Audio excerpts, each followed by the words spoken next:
Dear John, I long to hear that you have declared an independency. And by the way, in the new code of laws which I suppose it will be necessary for you to make, I desire you would remember the ladies and be more generous and favorable to them than your ancestors. Love, Abigail.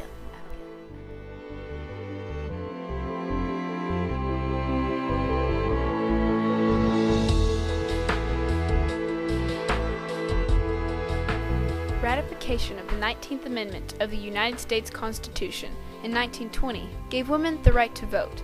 One of the largest reform movements in American history, it questioned our country's commitment to democracy, highlighted persistent gender and class tensions, and challenged long-existing domestic relationships.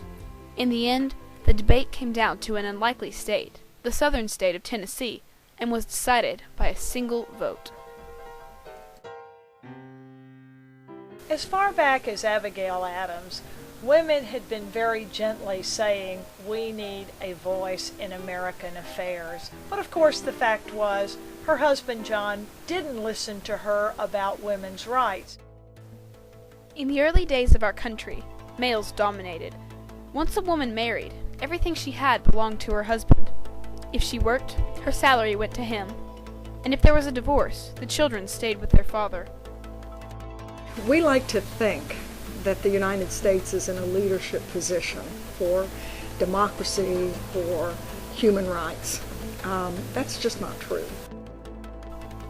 Beginning in Seneca Falls in 1848, the quest for women's voting rights continued into the early 20th century.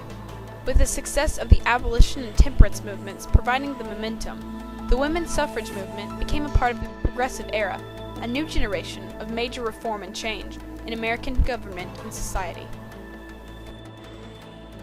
Many were opposed to women's suffrage and believed the country would fall apart if women won the right to vote. They claimed that women were less intelligent than men, that they would not be able to make sound decisions at the ballot box, and that voting rights for women would destroy the American family. The women's suffrage cause was the most unpopular cause ever before the American people. Awfully unpopular. The men didn't want us to vote. They didn't want to be interfered with in their little setups in politics. And the women just were indifferent. The bulk of women didn't care anything about having to vote. In 1919 and 20, women in the United States had become very interested in a variety of social issues. In particular, they were interested in solving some of the problems of the cities.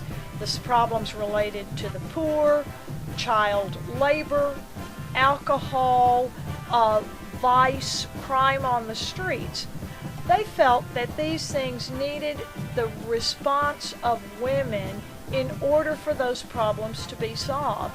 But one thing was essential for these women to be able to actively push for reforms, and that was the vote. It's one of the very few times in history, and maybe the only one by 1920 when it occurred, where so many people got the right to vote without shedding blood. Most rights to vote come through war, and these women did it without a war. They used peaceful means and persistence that was monumental to get the right to vote. The South, one of the most anti-suffrage areas in the United States, was a more religious area than the North, and more established in traditional ways than the West. In spite of this, there was still a strong suffrage movement in Tennessee. Some of the suffrage leaders in Tennessee included Anne Dallas Dudley, Lizzie Crozier French, and Abby Crawford Milton. These, and other women, led campaigns throughout Tennessee. Well, I think that the Southern women in particular are due some credit for the work that they did, because they had to employ more diplomacy, maybe than the women did in other parts of the country. And certainly the Southern suffragists did that. And frankly, the national groups that supported suffrage had pretty much abandoned the South, given up on putting resources and funds into the South. They brought it up again in 1919, passed the House, passed the Senate, and then had to go to the states. First three states had a race to be first. Wisconsin won, but only by a matter of hours. They got to 35, they needed one more. Where were they going to get it?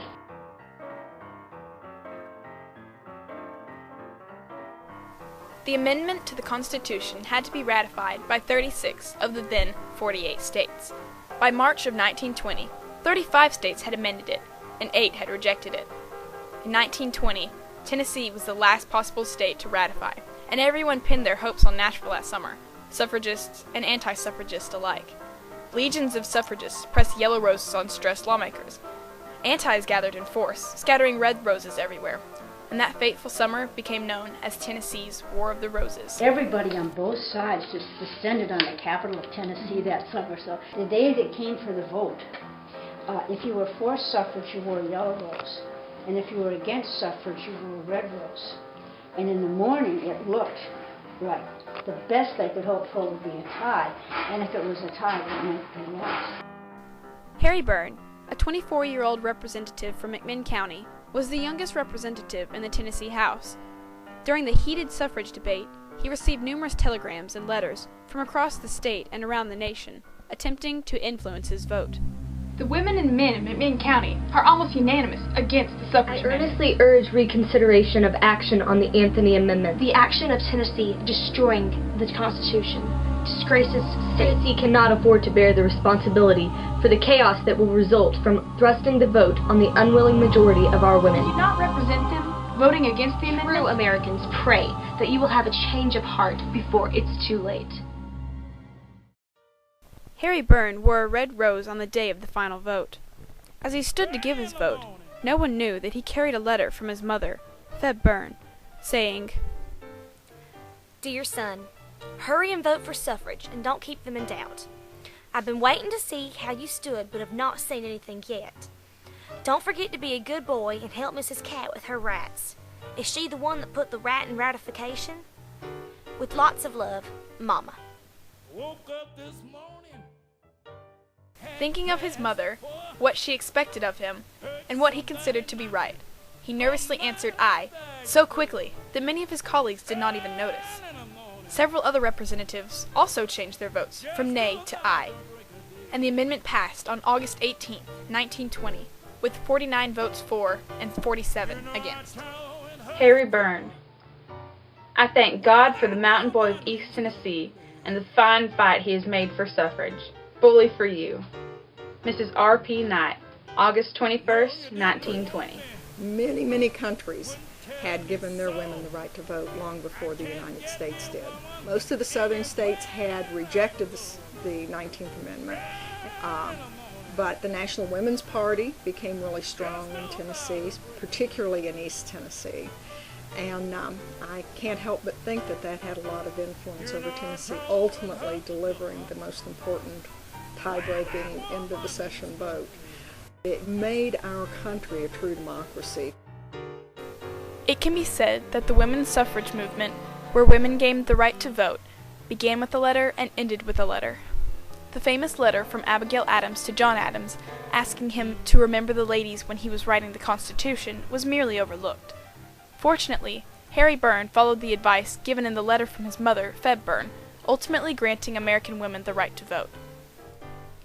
Harry Byrne's vote, which he said freed 17 million women from political slavery, was largely influenced by a woman, his mother. Harry said, "A mother's advice is always safest for her boy to follow, and my mother wanted me to vote for ratification." As a direct consequence of the War of the Roses, women were able to legally vote in the 1920 elections and every subsequent election. Men and women are now able to contribute in their government on every level and to represent themselves. With these great honors come great responsibilities. It is now our duty to exercise our vote and to do so in an informed way as we shape the destiny of our country.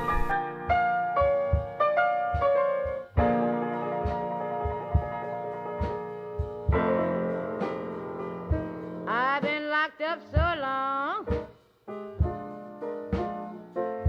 don't think I can even walk straight.